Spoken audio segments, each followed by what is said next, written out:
Breaking news Nobel బహుమతి అంటేనే ప్రపంచం మొత్తం ఉత్కంఠంగా ఎదురుచూస్తుంటుంది. ఎందుకంటే ఈ అవార్డుకున్న విలువలంటిది. అసలైన అర్హులను పడవపోసి మరీ ఈ అవార్డును అందిస్తారు. కానీ ఈసారి ఈ ఉత్కంఠను మరింత పెంచారు అమెరికా అధ్యక్షుడు డొనాల్డ్ ట్రంప్. ఈ ఏడాది నోబెల్ శాంతి బహుమతి తనకే కావాలంటూ నానా యాగి చేస్తున్నారు.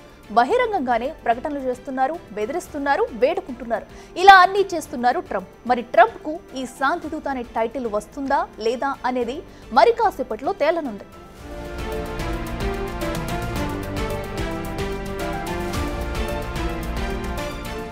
ప్రస్తుతం ఉన్న అంచనాలను బట్టి చూస్తే ట్రంప్కు ఈ అవార్డు వచ్చే అవకాశం దాదాపుగా లేనంటే. ఎందుకంటే ఫిబ్రవరికి నామినేషన్ల గడువు ముగిసిందని సమాచారం. అయితే అదే సమయంలో నోబెల్ కమిటీ ఈ అవార్డు ఇచ్చేందుకు చాలా అంశాలను పరిగణలోకి తీసుకుంటుంది. దీర్ఘకాలిక శాంతి ప్రయత్నాలు, అంతర్జాతీయ సహకారం, నిరుపేదల సంక్షేమం వంటి అంశాలను ప్రాధాన్యతగా చూస్తుంది. తాత్కాలిక ఒప్పందాలు, రాజకీయ ప్రచారాలను అస్సలు పరిగణలోకి తీసుకోదు. కానీ ట్రంప్ ఇంకొన్ని విషయాలు కూడా చేశారు. అనేక అంతర్జాతీయ సంస్థల నుంచి అమెరికాను బయటకు తీసుకొచ్చారు. అంతర్జాతీయ సహాయ నిధులను ఆపేశారు.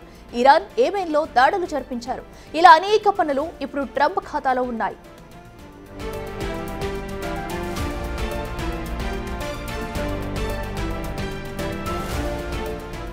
ఈ విషయాలను కాసేపు పక్కన పెడితే మరి ఈసారి అవార్డు ఎవరికి రాబోతుందనేది ఇప్పుడు ఇంట్రెస్టింగ్ గా మారింది. ఇప్పటికే ప్రపంచ వ్యాప్తంగా 338 నామినేషన్స్ వచ్చాయి నోబెల్ కమిటీకి.